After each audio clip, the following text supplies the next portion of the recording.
There are two things which come to my mind. First of all, he went on a holiday. He seemed perfectly all right.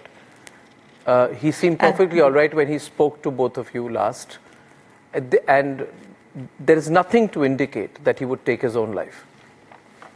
Nothing. He had a blast of his life. It's a tragedy that November 21st was his birthday.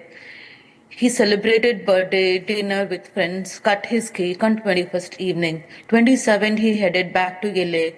When Suchir got out of Uber in front of his apartment complex, leasing office manager Corey saw him and he spoke to Suchir. He was happy. And we also spoke to his friends who accompanied him to the trip to LA and Catalina Island. We have the pictures, and they also confirmed he was upbeat and happy. He had a blast.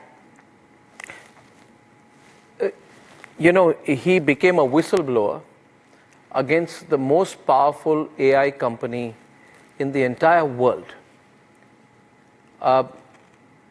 Did you speak to him about his decision to go public, about his concerns and what he knew about the inner workings at OpenAI or in the field of artificial intelligence?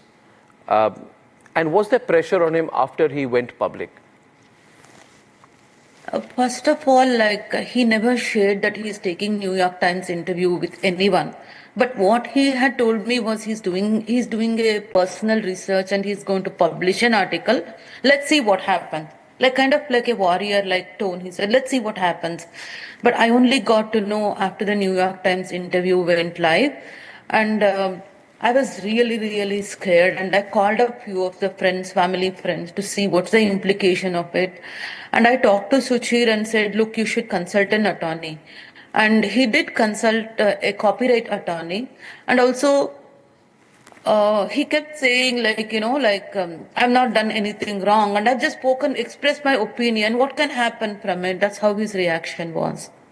Coming back to the concern, last time when we met, he did mention that lot of his colleagues have left OpenAI and they had their concerns of their own. And Suchir's concern was more of the copyright violation. And my response to that was, it's unethical.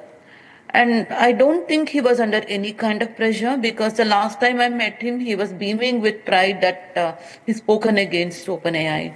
There was no such pressure seen in him. But he would have known about what were the inner workings at OpenAI. He would have, that's my point to you. There would have been, for those at OpenAI or elsewhere who would have obviously been hit by the New York Times article and him, there would have been a concern that this young man could go public with more information, with more data perhaps. He's already gone. And New York Times reported, he said he had a document to prove that there is copyright violation. And he had planned and lined up interviews with many other press, for example, Associated Press on December 2nd. And on December 3rd, Associated Press called on his mobile phone and we took the phone. We knew that he was planning to take a legal action against OpenAI. And we are yet to discover what that legal action is and what his concerns were.